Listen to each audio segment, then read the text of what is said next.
Yves, qu'on connaît encore moins le programme économique de Joe Biden, hein. Oui, je vous disais qu'il avait été obligé de gauchir son programme pendant la primaire, ce qui lui avait permis d'obtenir le silence de Bernie Sanders et d'Elizabeth Warren, et donc de gagner plusieurs millions de voix de républicains modérés qui ont été décisives dans les derniers jours. Oui. Alors, quelle va être sa priorité? Eh bien, malheureusement, elle est simple et difficile à la fois. Il s'agit de relancer l'économie américaine affectée par la pandémie de Covid. Le plan de relance bloqué au Congrès pour cause d'élection va donc revenir à l'ordre du jour avant son entrée en fonction le 20 janvier 2021. Ensuite, il lui faudra renflouer les États et les collectivités locales en faillite et recréer des allocations chômage fédérales, car des millions d'Américains ne payent plus leur loyer, ce qui menace de transformer la crise sanitaire en crise immobilière et donc financière. Bien sûr,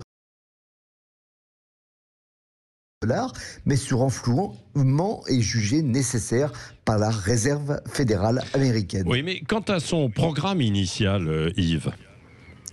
On sait qu'il est très attaché à faire remonter le salaire minimal fédéral de 7,25 $ de l'heure actuellement, inchangé depuis 11 ans, à 15 $, donc à plus qu'un doublement. Second axe de Joe Biden, il compte réaugmenter les impôts, mais moins que Donald Trump ne les a baissés lors de sa réforme de 2017. Cette réforme rapporterait 3 850 milliards de dollars sur 10 ans, et cette facture serait acquittée principalement par les 1% d'Américains les plus riches.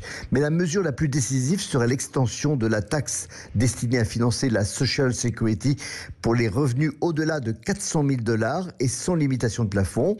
Enfin, il est important de noter que Joe Biden et sa colistière Kamala Harris n'ont pas appelé au démantèlement des géants du web, les GAFA. Maintenant, tout dépendra, et ça c'est très important, de la majorité au Congrès, et celle-ci pourrait elle-même dépendre de la seule Géorgie qui va être obligée de revoter pour les sénatoriales. Merci.